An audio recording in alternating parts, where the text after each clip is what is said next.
The special intensive revision of voter lists in West Bengal has raised concerns after several citizens, including well known figures, received notices seeking proof of voter eligibility. One of them is former Kolkata Police Commissioner Prasun Mukherjee, whose name was missing from the 2002 electoral roll despite decades of voting. He joins us now to explain what went wrong and what this means for voters. Sir, thank you for joining me this evening. When did you receive the SIR notice questioning your citizenship and voter status, and what was your immediate reaction, especially given your long career in the police and public service? Yeah, we received, I think, uh, about 2 weeks back, and the BLO came over here, and she came with a form which was taking off various points. Where I was still surprised to find that name of my wife was there because we have gone through an election and she has passed away, and my elder son and his wife who have settled down in Vancouver, their name was also there. I meant to tell them all this, and here they have taken Canadian citizenship. So now in this house, basically two persons are left, me and my younger son, Ranajit Mukherjee. Uh, but they were all there. So I told her to take them off, and she told us that will be followed by a verification publication of the list where whether my name was on the SIR or not. Depending on that, we'll have to answer the second form. So when the second form came and we verified on the net, we found that the name of our whole family was gone. Whole family meaning the house on my right, the house on my left, both the houses were there. In between, we were missing. This house, DL 183, was missing along with all the voters. So they found that surprising. So technically, they knew that our name doesn't figure on the earlier SIR in 2002. So then we checked up in our last address also. We had moved in here roughly around 2021, sorry, 2001. So at that time, I was Inspector General of Police at this very zone. I was IG South Bengal, and that means this North 24 district plus Howrah, then South 24 district, Nadia, Murshidabad, all the five districts. I was the zonal IG. But in between I shifted 20. So we thought maybe by mistake my name was because I have voted in all the elections that have taken place ever since I have joined service in this cadre. So we thought, and there we had lived for good 7, 8 years. We thought maybe it is there where we have not shifted. We checked up the bodyguard line, we call it bodyguard line, and we voted in a local school, St. Thomas. But our names were missing there also. And so I was a little surprised, but when our names were missing there, our names were missing here. How could it happen? And I have been a quite well-known public service officer in the sense that I was commissioner of police. I was many other things also outside the service, but that way by name also I am quite a well-known person. But people, even the girl who came in, he said, I always wanted to meet you. And this is a chance I got to meet you. Imagine.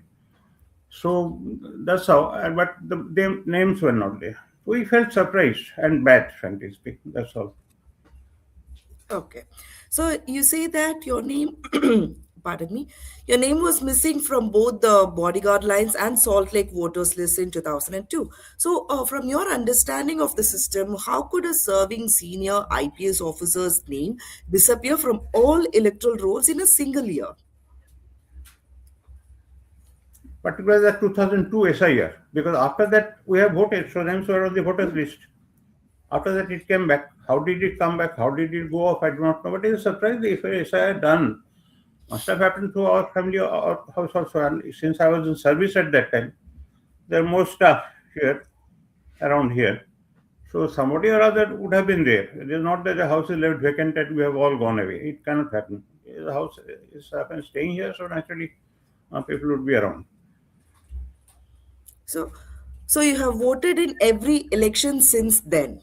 and even your son contested in a parliamentary election with full document verification. So, can you please explain a bit further, or how do you explain this contradiction of being absent from the 2002 list, but present in all subsequent ones?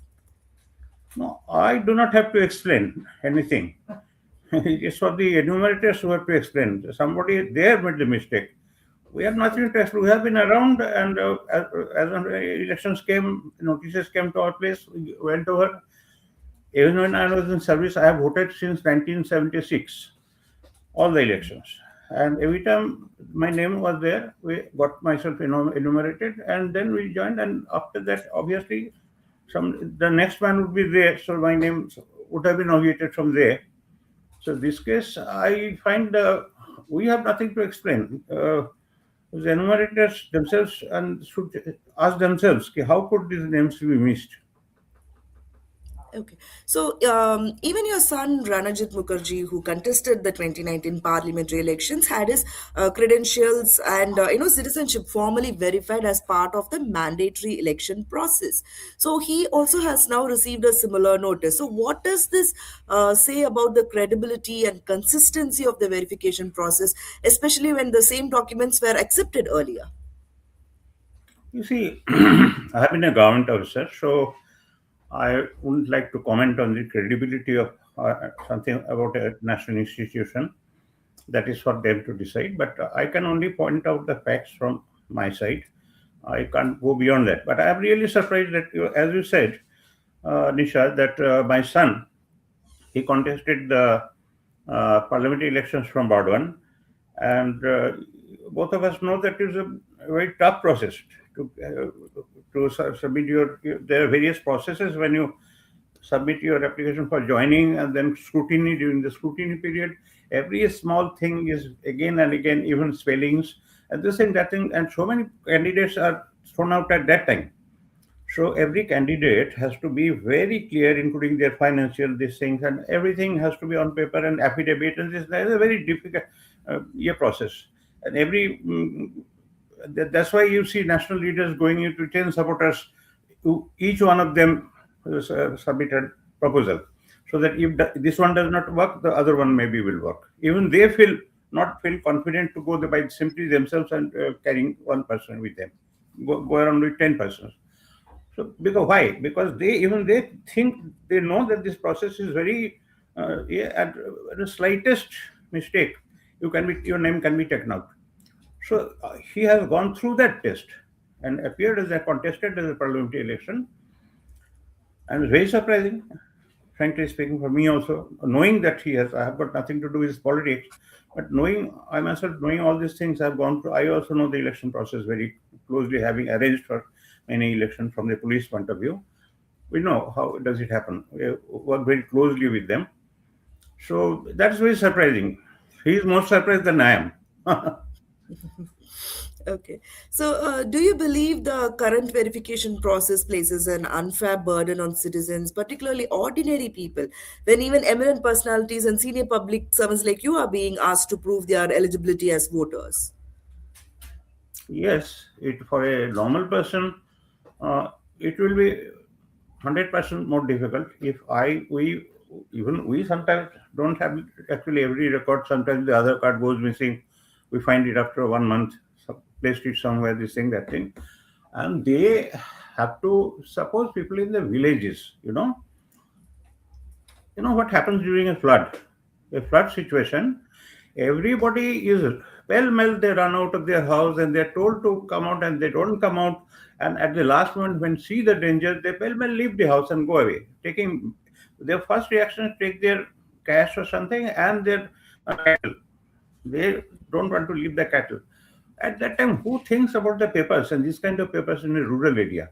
You know, they don't know. So it might be they get missing or damaged or this thing, that thing. And for them to walk, when I have to go where I have been called, it is only 200 meters away from my house. I will go in my car. Even if it had 2,000 meters, it wouldn't have been any problem. But and naturally, I have my passport and other documents and that thing. So for me, it's not very difficult. But the fact that I have to go somewhere to prove my citizenship is a little galling. Otherwise, I will go and show all the papers. But a rural person living a few several miles away from the place has to come. An elderly person, very elderly persons, you have been seeing pictures in the newspapers, how very old persons have gone fallen ill, and one or two have even died, got a heart attack and died. Well, they're not used to so much of, yeah, and mentally disturbed. So for them, it's 100 times more difficult. And that's what I'm saying. They would face a huge number of persons will face great difficulty in going through this process. Okay, we've come to the last question of this interview. So, do you see this as isolated errors or a deeper systemic problems that, and actually, what does this mean for ordinary citizens like who may not have the resources or visibility to contest such notices? I won't be accusing any institution or anything, but it seems to be a systemic problem that why should this happen? It should not happen at all. So there are some mistake earlier when they were doing it. Mistakes have been made. Instead of rectifying those mistakes themselves, they are asking us to prove ourselves, which is a little galling. Thank you for joining us, Mr. Mukherjee. Viewers, for